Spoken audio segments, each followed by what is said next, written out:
Hello, everyone. Longing. Come to me in my dreams, and then by day I shall be well again. For so the night will more than pay the hopeless longing of the day. Come as thou comest 1,000 times, a messenger from radiant climes, and smile on thy new world, and be as kind to others as to me. Or as thou never comest in sooth, come now, and let me dream it truth, and part my hair, and kiss my brow, and say, my love, why sufferest thou? Come to me in my dreams, and then by day I shall be well again, for so the night will more than pay the hopeless longing of the day. Matthew Arnold. Well, I think this says it so well, that longing for the other half. Well, I was recently asked to do a video on twin flames, and I've actually shied away from this subject so far because there seems to be so much misinformation out there about this subject. I mean, where did the term even ever come from? It turns out that the theory of twin flames or twin souls was first mentioned by Plato 2,500 years ago, where he speaks of how humans were split in two and have since been destined to search for their other half. I have had my own personal experience with this phenomenon, so I can say that I definitely know that each one of us has at least one other fragment of self, but I'll save that for another video. I will also say that from my view, the validity of the twin flame conception isn't quite what it's presented to be by the New Age community. But I'll also include here that please do not feel that you need to take my word for any of this that I'm, about to talk about. This is my own interpretation of that which was brought forth through my research and my higher knowing. If this resonates with you, super. If not, at least it's another piece of information you can either add and integrate into your own ideas and beliefs, or to let it go as something that doesn't quite fit your own conception of reality. The reason I say the twin flame idea can often be filled with disinformation comes from what I've watched or read through my own research. For example, one statement that I thought was pretty negligent was from a newly favored YouTuber who's been saying that you will not be able to ascend to 5D without your twin flame.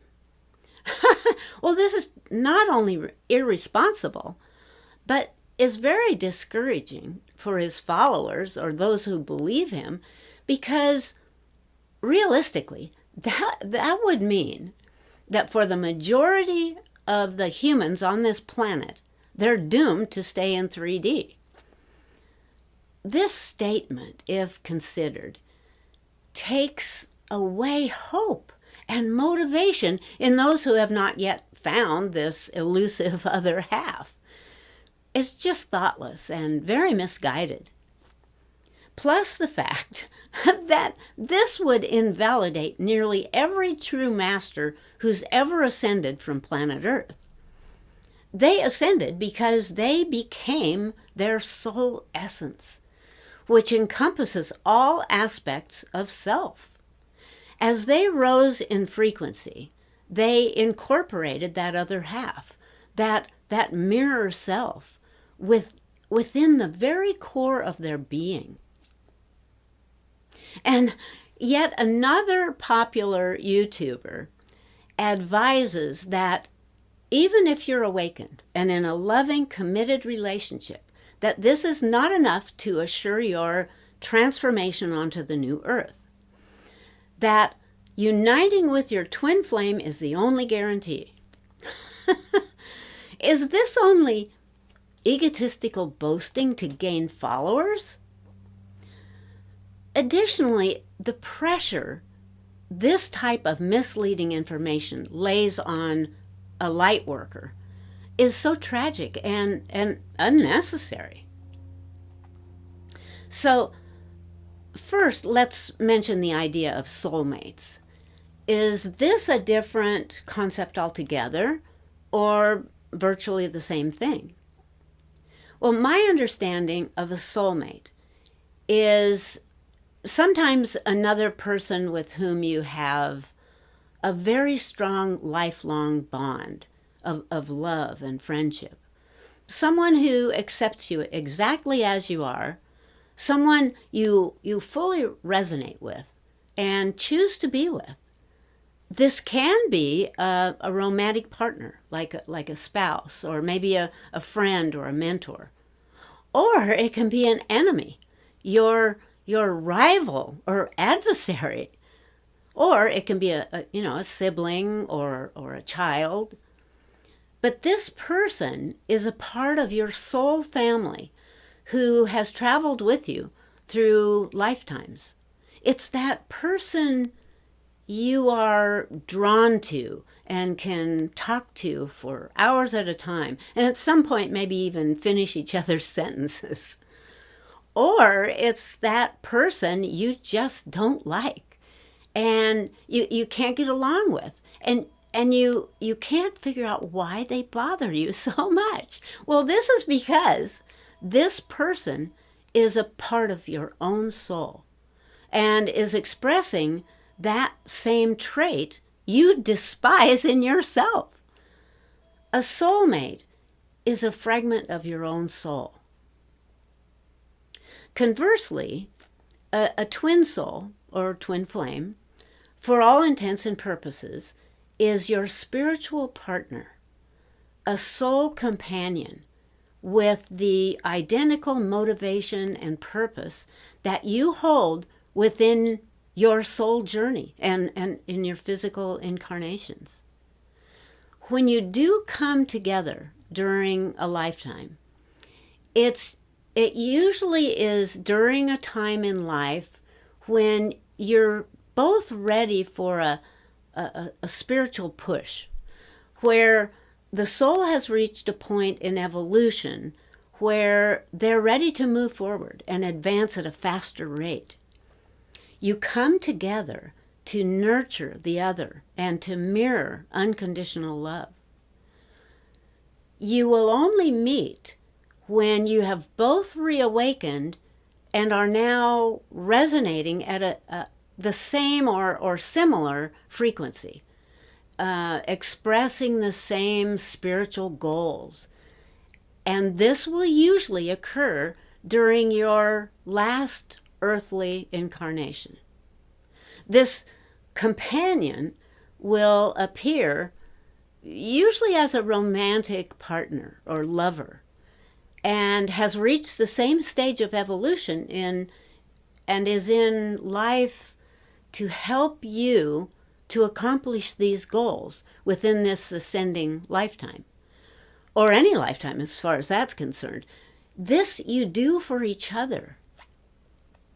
You will only attract your twin flame when you are able to reach beyond the weaknesses that would cause harmful insecurities in the relationship, like jealousy or suspicion. These limitations would at least need to be recognized before this union could take place. And, it's not that the twin flame doesn't exist until you're whole. This soul fragment will always exist because it's you, a part of you, and will always be.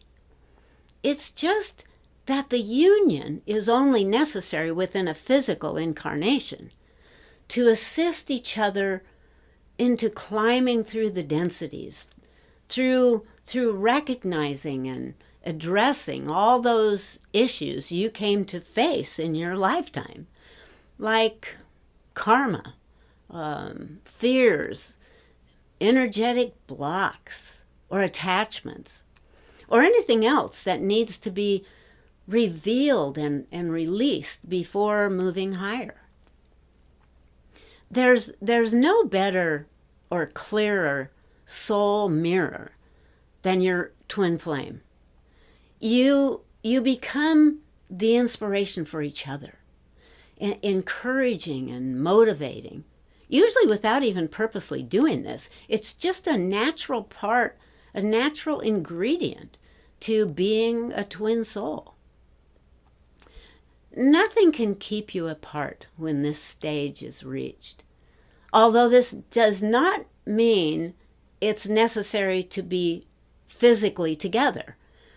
This energetic bond is so strong, it will never be broken and can be felt across the world, across time, across space.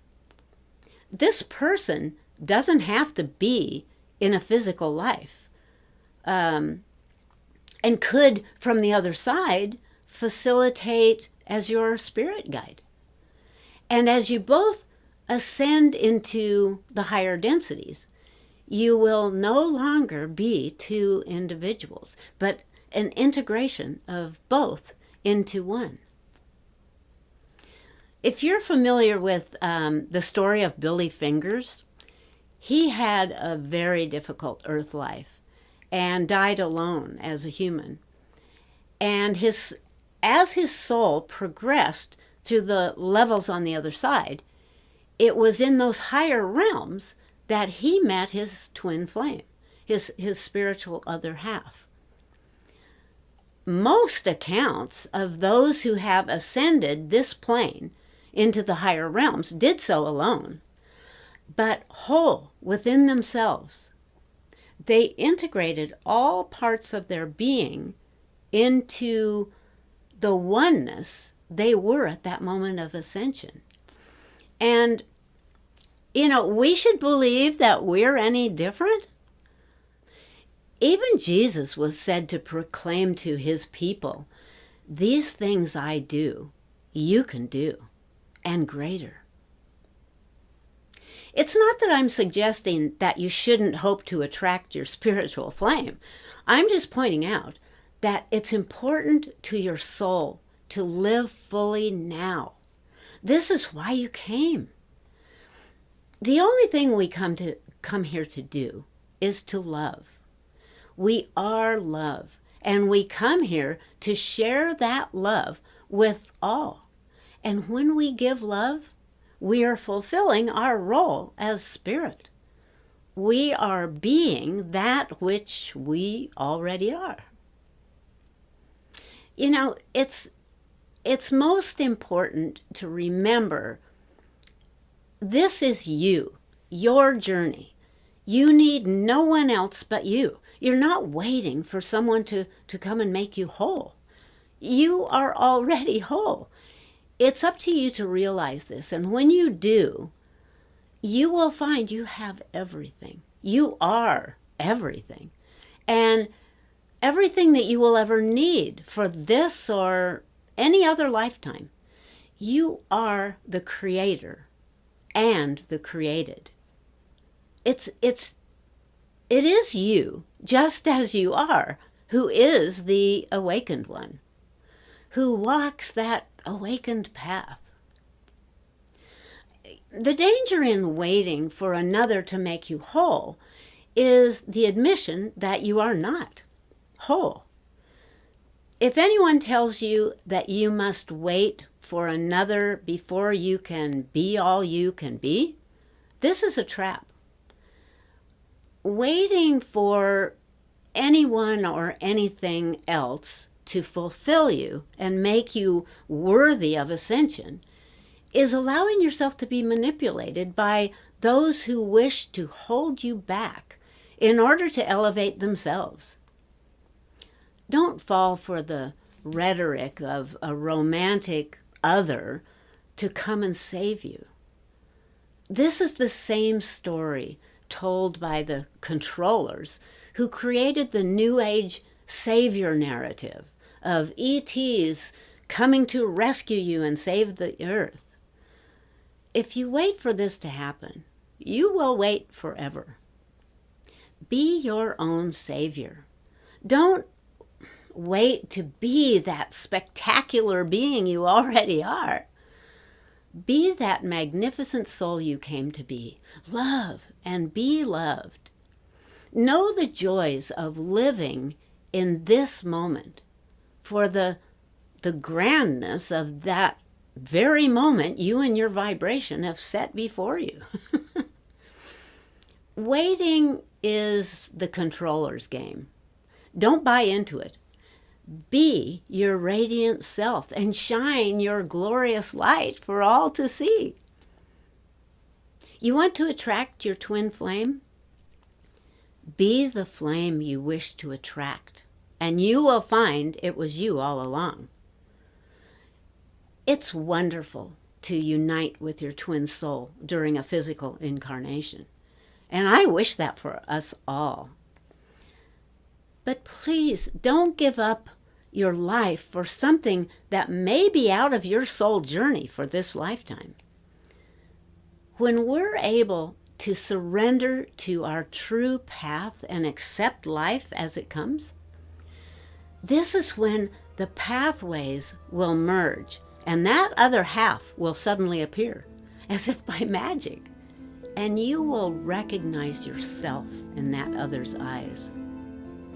Simply be yourself and get out there and shine.